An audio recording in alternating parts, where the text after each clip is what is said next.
Welcome to Single Fathers Today. I'm your host, Mark Hill. This podcast is geared towards single dads who have just been awarded custody of their kids, going through the process of divorce, and is working towards to obtain custody of their kids, or fathers have already gone through it and you're living your life and you're trying to figure out, how do I navigate these waters and going out to being the best father that I can for my kids and living a productive life. If you have any questions or comments regarding the show, you can send me an email at singlefatherstoday@gmail.com, or you can send a message to the Twitter account at singlefatherstoday. So this show is, I'm looking at something that just kind of popped in my head, and a lot of the shows that I do, I kind of have a little snippet of something that I might have heard from somebody, or something I might have thought about from personal experience, or things that I might have noticed on TV or a show along those lines. But today's show is going to talk about the fruits of you. Now, it sounds kind of cryptic, like, what the hell you mean, the fruits of me? Well, the fruits of you is what comes about the results of you being a good father for your kids. What I mean by that is when you're out doing the things that you need to do to be a good father, how do your kids react to it? What do your kids do from that? And be it positive or be it negative. I had a conversation with my oldest daughter this week. She had a couple things that was going on in her life, and she felt comfortable coming to talk to me about it. She also shared some of the information with her mother, and she also shares some information with me, and it feels good that she can go to both parents. And again, as I said in some of my other discussions, yes, initially when you go through that divorce process, there's a lot of pain, there's a lot of hurt, there's a lot of anger, there's a lot of frustration. But again, time heals all wounds. Am I cordial with their mother? Yes, I am. Am I sitting there in a circle singing Kumbaya? No, I'm not. But it's that old saying I mentioned before. If you fuck with my cubs, then you see a different side. And I know that from their mother, she's that same way, but she'll go to a certain point where she knows, but everybody knows if we need the big guns, we know who they need to call, and it ain't Ghostbusters. So what I mean by the fruits of you or the fruits of your labor is by going out and talking and providing wisdom and guidance to your kids, you will see the positive individuals that come out from that. Getting back to my daughter, she had an incident with a friend of hers that she's known for a while, and she called me up and she's like, well, Dad, what do I do? How do I handle this? And she was distraught, and first thing I had to do was kind of calm her down. And then when I calmed her down, I gave her a plan of action and said, this is what you need to do to deal with the situation. I won't go into the full details, but I gave her some advice and guidance, which she took. And by her doing that, she felt comfortable in coming to me to say, I have this issue. Being a dad, that means a lot to me, because she could have went a different route.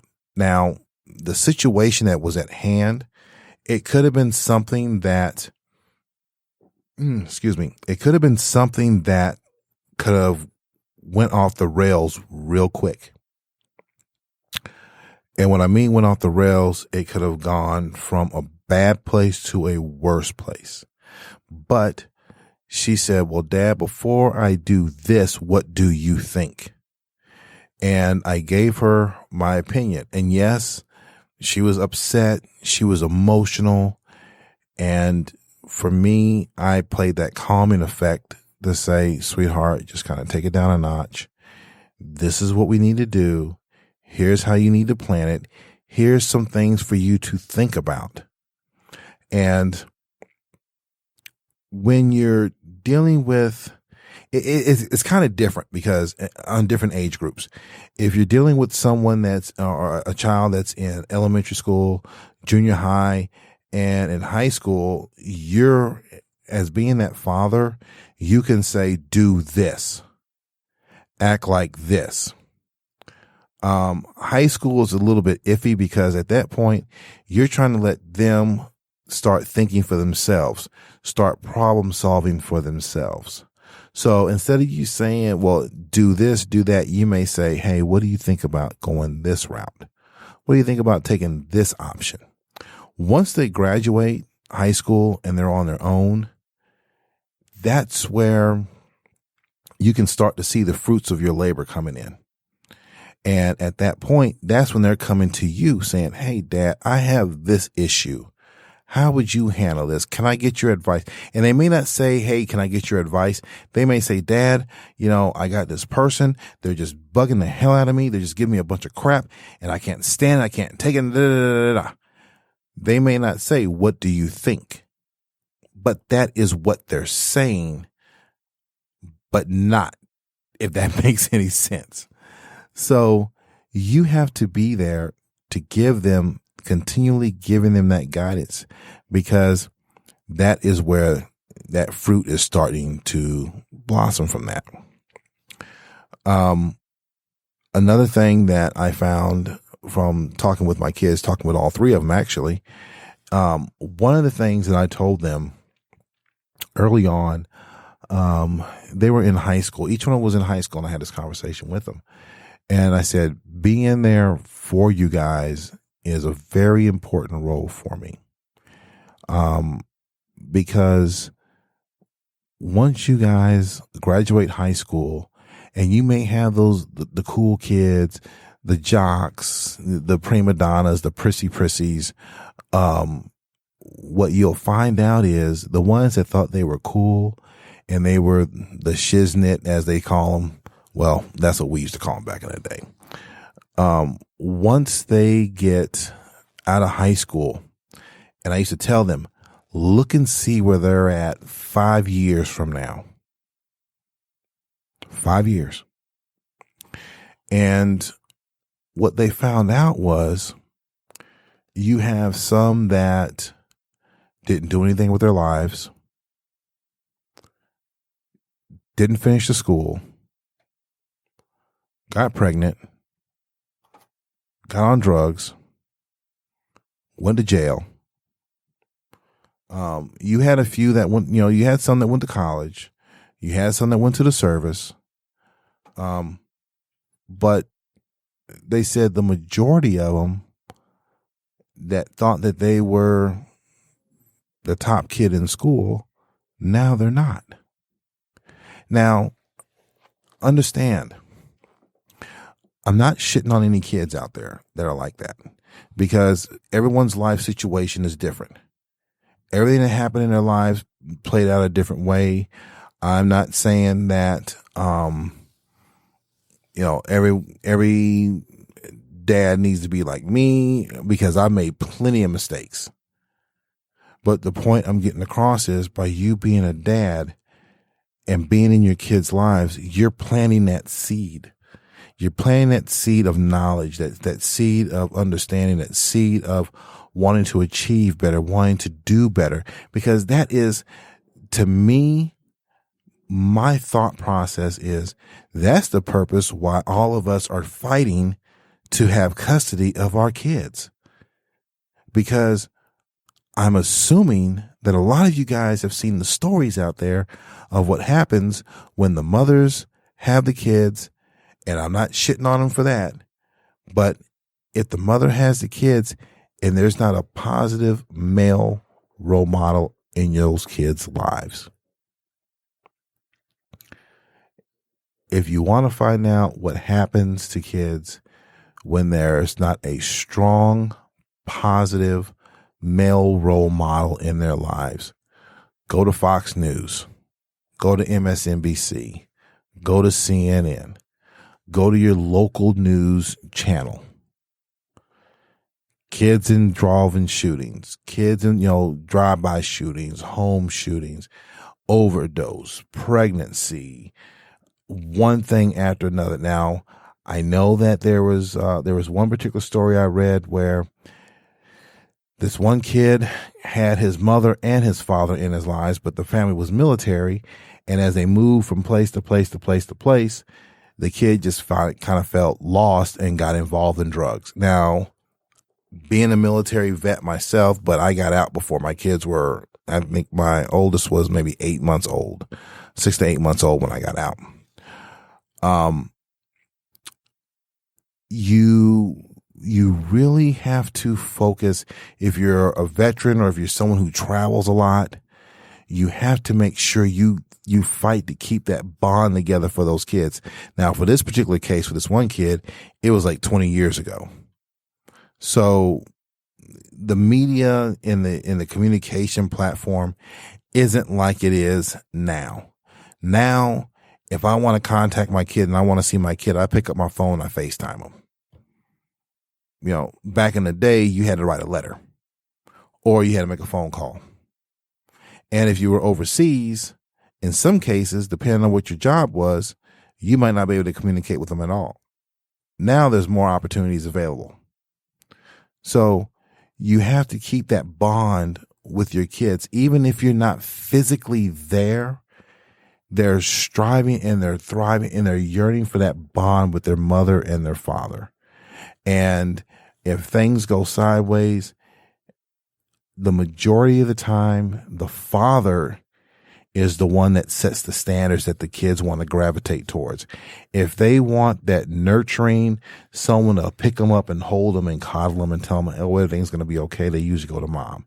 If they want to have that structure, they usually go to their dads. So with that, you definitely have to make sure that by planting those seeds of giving the kids the knowledge, giving the kids the nourishment, and in some cases, giving the kids the discipline, because giving them that discipline is key. There's been plenty of stories out there from kids that said, if my mother and my father would have done this, I would not have done that. It's common, more than you know.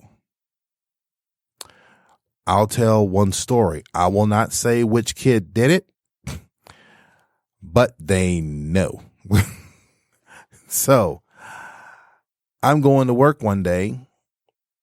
One of my kids was saying that they were sick. Okay, they're sick. I happened to be leaving work that day. I was running a little bit late, and they kept trying to get me pushed out the door. And I'm like, why are they making such a big deal of me trying to get out the door? I don't understand this. They've never done it before. And I'm like, okay, something's not right. You know, how they joke and people say they have their little spidey senses. So I'm like, okay, I call my job and say, I'm running a little bit late. My child's not feeling too well. I'm making sure she's okay. I'm checking her temp and everything. Well, Dad, you can go ahead and go to work. I'll be all right. I'll be okay. Well, do you need any soup or anything like that?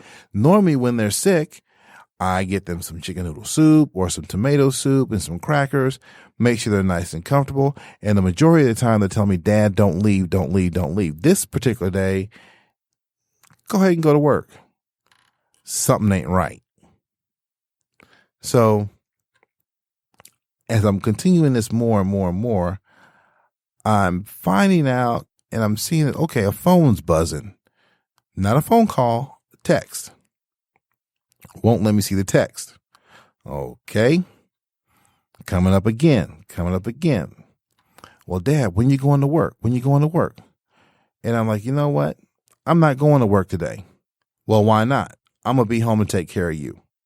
Eventually, it came out that there was a boy that liked her. She was sick, kinda, but he was going to come by.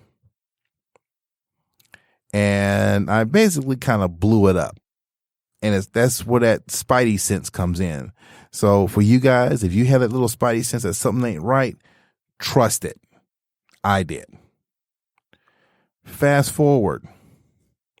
The boy got 2 kids right now. And it's just one of those things where I met the boy, and when I met him, met his mother, he was a child divorce, and I told him in front of her that I'm a typical dad. I have a Thule collection. We'll just say Thule. I'll let you guys think about it. I'm a military vet and actually a Gulf War vet. And every once in a while, I have a Gulf War flashback if you mess with my kids.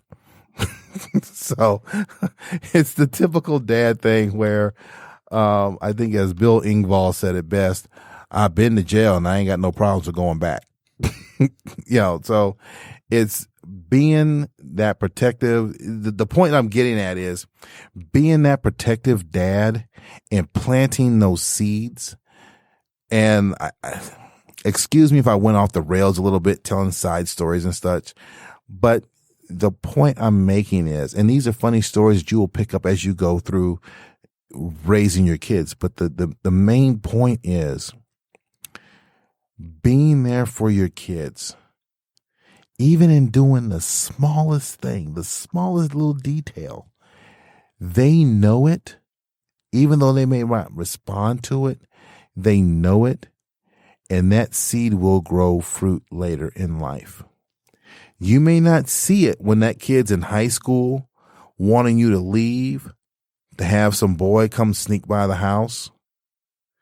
But when they're in their 20s and they're dealing with a major problem to them with a friend, and they come back and they talk to you and they ask you for advice, that's your fruit blossoming, coming to bear.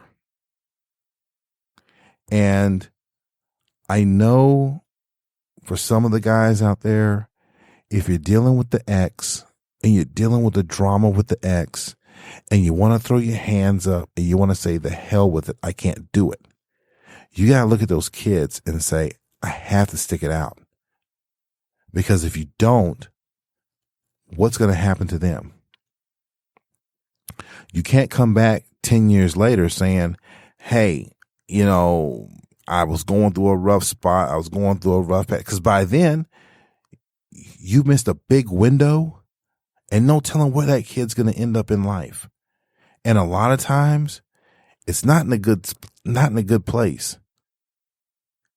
And then there's that old adage, that old statement, well, I wasn't there then, I'm here now. And I've heard from guys that are child divorced that says, yeah, my dad came back into my life when I'm in my mid-20s, telling me he wants to be in my life. Dude, you can't do nothing for me now. What are you going to do for me? I'm a grown man. I'm married. I got kids. Or I'm a grown man. I got my own career. I'm doing my own thing. I'm making my own decisions. The time that I needed you was in junior high, when I was making that transition from elementary to high school in that little window. The time I needed you was when I was in high school, when I was getting in trouble with the wrong crowd and I needed someone to put their foot in my ass, and you wasn't there because you was out doing you. Now that I'm grown up, I got my own career, got my own job, I'm doing my own thing. I have my own family, a growing family. Now you want to come jump in my life? I don't need that now. You got to make sure that you plant those seeds by being involved with your kids early and planting those seeds early. They will bear fruit later. As I mentioned in my, when I did my perception video or my perception podcast, one of the most heartwarming things that I had and I'll wrap it up. One of the most heartwarming things that I had was one of my children called me up, and the first thing she said when I said hello, she said, "Before we go any further, Dad, I want to tell you I love you." And that was before I even knew. I mentioned to her about listening to the show, but I didn't know she listened to it all the way. But she said that first, and then she says, "Yeah, I listened to your show." And then she says, "Dad, I didn't know that's what you went through." Planting the seeds.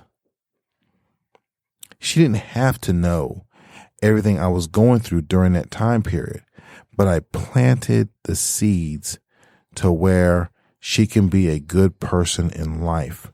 And those seeds are starting to bear fruit, not only with her, but with her siblings as well. It's not an easy job. But as I said many times before, you met someone, you fell in love with someone, and you brought kids into this world. I don't want to be your preacher. I don't want to be the guy sitting here thumping you on the head. But until those kids can stand on their own 2 feet, you owe them everything possible to get them to where they need to be.